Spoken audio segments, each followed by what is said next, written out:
Years later, Indonesian tourism still below pre-pandemic level. And controversy over beach club's firework display during Hindu ceremony, case of miscommunication. Stay tuned for details on these and other stories.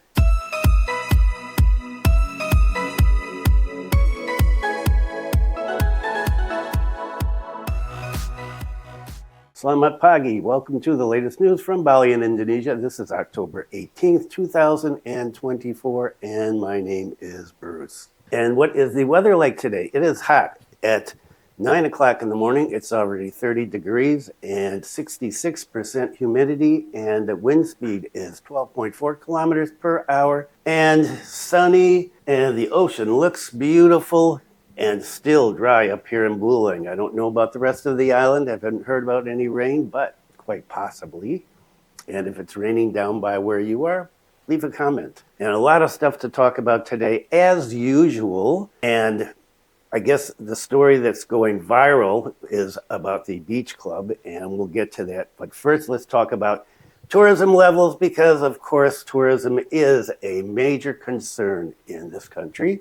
Years later, Indonesian tourism still below pre-pandemic level. More than 4 years after the coronavirus pandemic wreaked havoc on international travel, Indonesia's crucial travel industry has yet to recover. According to the latest monthly report from Statistics Indonesia, BPS, the number of foreign arrivals, according to the latest monthly report from Statistics Indonesia, BPS, the number of foreign arrivals to Indonesia so far this year is 10% below the figure recorded over the same period in 2019. From January through August 2024, 9.09 million foreign tourists visited the archipelago.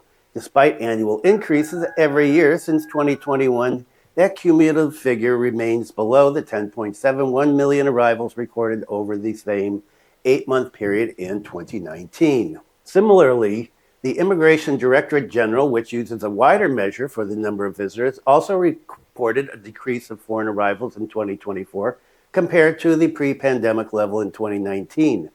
While the January to August period of 2019 saw 12 million foreign arrivals, the equivalent period this year is approximately 9 million, making a steep drop of 29%. The reason why this happened is because in 2019 we had a free tourist visa for visitors from 169 countries. Now it's limited to only 13, said the Directorate's representative for immigration traffic. He said, but the impact was that Indonesia was able to push high-quality tourism and high-quality travelers. I said high-quality tourism again.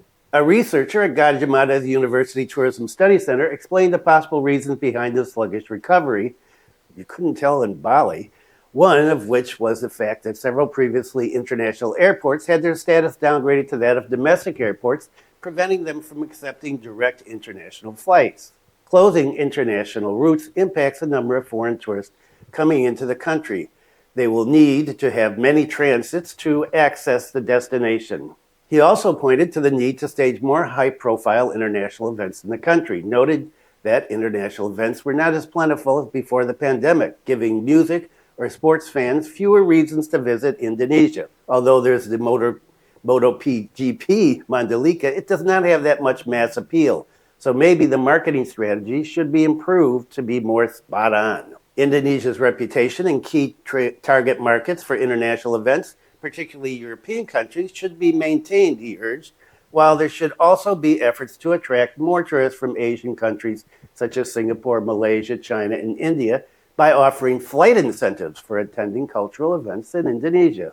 He acknowledged that limiting the free tourist visa policy to just 13 countries might encourage quality tourism, but he emphasized the need to carefully measure its impacts to also maximize overall revenue from the tourist sector. He suggested that the government bring back the previous policy of free visas for visitors from the same 169 countries. The visa policy should be reinstated as was before, and then we will look at the segmentation, because Indonesia is vast and has a wide variety of tourist destinations. He said also that the government needed to create more access points for tourists to enter the country. According to the president of Marriott International in the Asia Pacific, excluding China, he expected the Indonesian government to increase connectivity with more direct flights. He said, "We have no direct international flights, only domestic flights from Jakarta that do 3-4 flights a day. As we increase the number of flights, Lombok, Labuan Bajo, and Belitung could become, well, I wouldn't say the next Bali, but they could reach the Bali level tourism.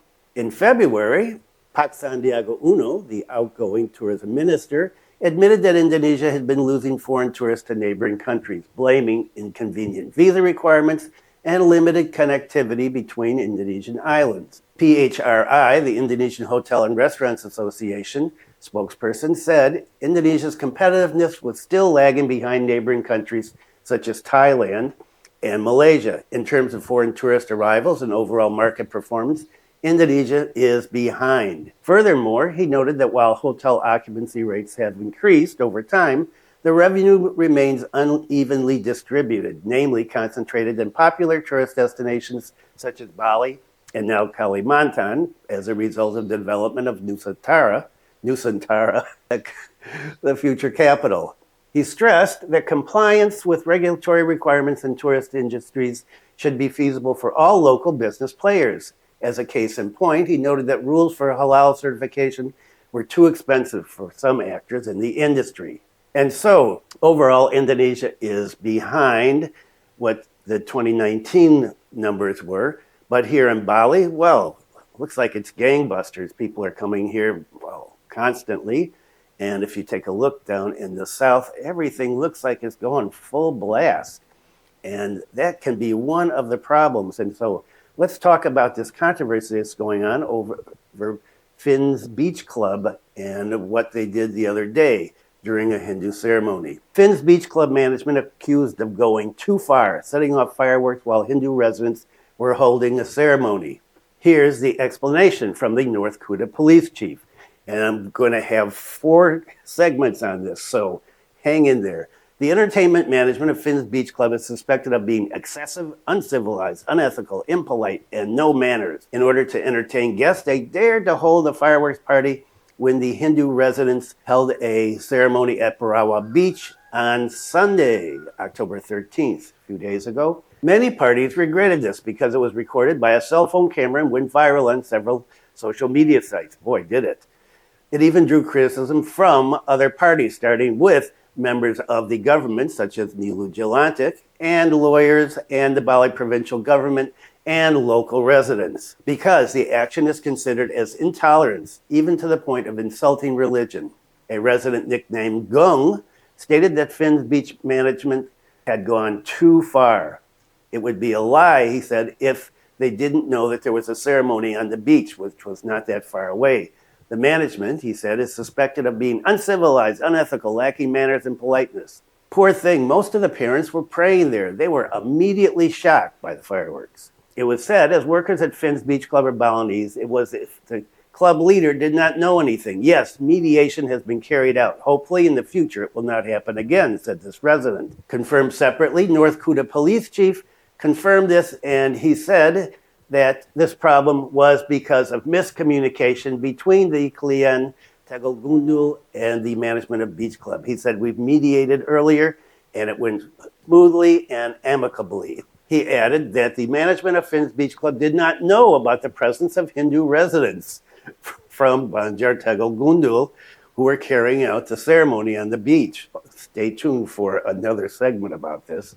The police have made clarification efforts to Finns and invited them to give an appeal so that activities may continue in the environment according to local customs. He said, it's safe, there's no more miscommunication. Head of public relations of Bali Police said the same thing. The fireworks that exploded during the Hindu religious ceremony happened because of miscommunication. The fireworks were lit between 1855 and 1900 and were operated with a button system. The permit for the use of complete fireworks is issued by the Directorate of Intelcam Polda Bali. This is routine every day. Usually, if there's a religious ceremony, they postpone lighting the fireworks, which is usually from 6 to 8 o'clock. Yes, actually, the ceremony was finished first. At that time, they did not know what each other was doing. The Bali police, through the Badung police, also mediated between the beach club owner and the community who held the ceremony. The police have given an appeal to continue to pay attention to the environment and local customs and carried out activities. We hope that similar incidents will not happen again in the future. The community is also expected not to be provoked by this problem. And that was some wishful thinking because, well, stories have just come out this morning that contradict a lot of what was just said in this story. So I got this story yesterday morning, and this morning when I went online, well, there are a lot of updates to what is happening here. And let's take a look at this first one. Not just the firework issue. Not just fireworks, Berawa residents also complain about noisy music every day. Residents in the Berawa area, North Kuta, not only complained about the fireworks held every day by Finn's Beach Club, they also complained about the loud music played by a number of entertainment venues in the area until late at night. Music does not need to be heard clearly, said Berawa customary head, Pakwayan. He said the thumping music from the beach club could sometimes be heard clearly in people's houses. He said the entertainment venue managers should adjust the volume of music sufficiently so that residents are not disturbed. And this complaint has been going on for several years. Our intention is for the music to be played only at the location. The sound of the music should not be spread outside. He called the situation an irony. On the one hand, the community is happy with the progress in their village. On the other, they also want the entertainment venue managers to pay attention to the comfort of the residents. He said the distance from my house to the several beach clubs is around 500 meters. Even at midnight, you can still hear the music clearly. He said if possible, the music should be lowered. And fireworks parties are held at the beach every day at 1900 by Finn's Beach Club. However, the beach club management has ignored residents' complaints. He said we've submitted a letter from the results of a meeting with the traditional hamlet residents who reject fireworks every day, but our request was never heeded, and they continue to light fireworks every day. More on this coming up in a minute. Akwayan said that residents have long complained about the loud sound of fireworks. According to him, the beach club management insists on lighting fireworks on the beach on the grounds that they received permission from the police. Every time we convey our complaint to the management, we are always presented with a letter. The letter states that the management has received permission. What can we do? So we've got two issues here. One is the fireworks during the ceremony, which started this whole thing off. And now we're getting people saying, look, we've been complaining about the fireworks and we've been complaining about music too loud for a long time and nobody pays attention to us. And the management of the beach club just says, look, we've got a letter from the police, so we can do it. So yesterday, there was a meeting held, and who was there? Wow, a lot of people. Politicians were there from the DPRD, and the head of Berawa Village, the head of Tegolgundul Traditional Hamlet, Tibu Bening Village, North Kuta Sub-District Head, North Kuta Police, Badung Police, Bali Business Association, and Finn Beach Management. On this occasion, the Klian of Banjar Adat Tegolgundul said, we started the ceremony at 8 o'clock in the morning. It was clear that we were there. We had put up all of the things that we needed for the ceremony, and we had communicated with Finn's Beach Club that this was going on. We had gone, we told them the time that we were there. They knew all about this. He said, unlike what the police said, there was no miscommunication. In fact, we communicated clearly what we were doing. Then at 5:30 in the afternoon, rituals was started at the beach. However, Ida Salungi was performing this ritual, getting prepared to do it. She saw the fireworks stand in the beach area where the ceremony was taking place. She immediately coordinated with security and staff at Finn's Beach Club to postpone the firework launch time.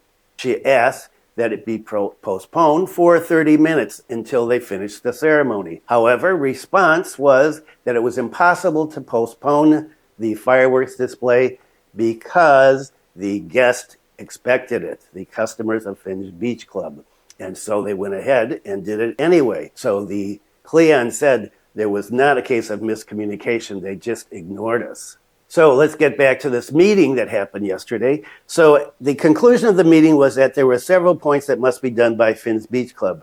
First, they have to be responsible, take responsibility for their action, and they need to hold the Bendu Paduka ceremony. And in addition to that, they may not hold a fireworks party every day unless there is an event.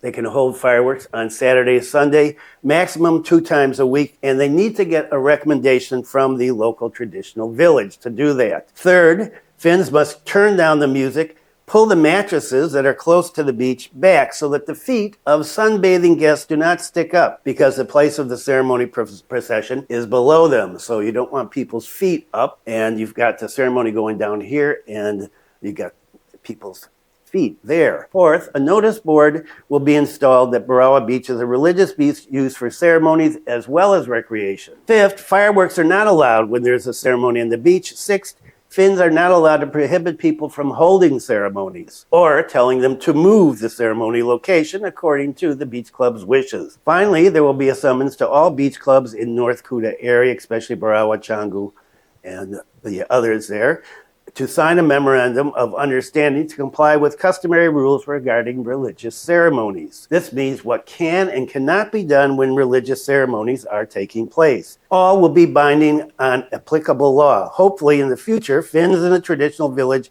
will work together to maintain Balinese customs. And another story about this, Finn's Beach Club was reprimanded by the Badung government as well as Satpol PP, and given a warning that they need to comply with local customs. Right now, Finn's Beach Club is, well, in the eye, and I haven't seen any response yet, but I'm sure that there's going to be one sometime soon, and if there is, in another video, I will talk about it. But this is one of the things that happens. We push for tourism, and we get these beach clubs, and we have a lot of stuff going on, people that come in that don't really care about Balinese customs, Balinese ceremonies. They're here. If you follow social media for younger people, there is a demographic of the millions of people that come to the island that don't really care about that stuff. They're here to party and to look for partners and to hook up and to have food and to stay somewhere cheaply and watch the sunset. So this is one of the results of mass tourism, which Bali now has. Forget about quality tourism. That ship sailed a long time ago. If you listen to the government, and especially Pak Sandiaga Uno, I'm going to talk about him in just a second, he's looking at numbers. He says he's looking at quality tourism, but he's pushing for numbers. And he is outgoing. And he's asked that his policies not be changed by the person who is going to replace him. And when is that going to happen? Let's take a look at what Pak Sandiaga has to say. Sandiaga says, goodbye on last working visit. I trust Bali's future to you. Bali is one of the provinces most frequently visited by the Minister of Tourism and Creative Economy during his working visit so far. Yesterday was his last working visit in Bali. He said goodbye to a number of media crew. You are the spearhead, the front guard. These media friends are the heroes of our tourism and creative economy in the future. What about the local residents? I entrust the future of tourism and creative economy, especially Bali, in your hands, he said. It's known that President-elect Prabowo will be inaugurated on Sunday, and Sandiaga's name is almost certainly not included in the new government cabinet. Sandiaga said he was happy to receive a lot of the latest information about Bali from the media, including the action of foreign tourists so that they can be handled immediately. He hopes that human resources in the tourism and creative economy sector will be more prepared in the future to welcome Golden Indonesia 2045. Many people do not yet understand that our tourism has a very respectable position in the world. 22, based on 2023 Indonesian Tourism and Travel Competitiveness Index, according to World Economic Forum. Sandiaga claims to have successfully made various preparations to welcome Indonesia Emas 2045. According to him, a number of achievements by the Ministry of Tourism and Creative Economy have improved the quality and sustainability of Indonesian tourism, especially Bali. What about the story before? And what are people looking for in the next tourism minister? New tourism minister wanted from professional circle. The new minister of tourism in the Prabowo Gibran government era is requested to come from professional circles. This request was submitted by two associations in the field of meeting, incentive, conference, exhibition, MICE, tourism in Indonesia, namely DPP, Indonesia Congress, and Convention Association, INCCA, and the Indonesian Exhibition Companies Association, ASPARAPI. The two associations said the new Minister of Tourism must have a good understanding of the MICE world so that Indonesian tourism in the future will be even better in contributing foreign exchange to state revenues. They said MICE is a quality tourism segment that is the answer to bringing in more money. The new minister must understand the business model and be able to bring more meetings, exhibitions, special events that are not only related to the government, but also meetings related to international associations and meetings of global corporations. According to Pak Iqbal from INACCA, he said Indonesian tourism should not only be able to attract 16 million foreign tourist visits, because Thailand has 40 million and Malaysia's got 26 million. Well, these are 2019 numbers. He said Indonesia should be able to make a big leap to significantly increase foreign tourist visits, including reviving tourist destinations other than Bali to prevent over-tourism. Moreover, Indonesia's MICE position is still far from its capabilities. Indonesia is ranked 40th in the world based on the 2023 International Congress and Convention Association. And Indonesia behind Malaysia, 33, Thailand, 26, and Singapore, 21. We hope that the new minister will be able to build MICE-based tourist destinations according to regional characteristics, be able to overcome various obstacles in destination development, and orchestrate all stakeholders involved in the tourism industry. Meanwhile, the general chairperson of DPP said that he hopes that in the next 5 years, the Prabowo government can pay great attention to the progress of the MICE industry by encouraging more MICE activities, including mega sports and music events. He said the MICE industry is very interesting because the daily spending ratio of business travelers or MICE congresses to leisure travelers is much larger. Therefore, MICE plays a significant role in contributing to the global and local economy. Okay, so we don't know who the new Minister of Tourism is going to be yet, but they've got their work cut out, and that is it for today. Thanks for viewing. Be kind to someone today. Always be kind. Stay safe, and I will see you next time. Well, I'll see you actually tomorrow.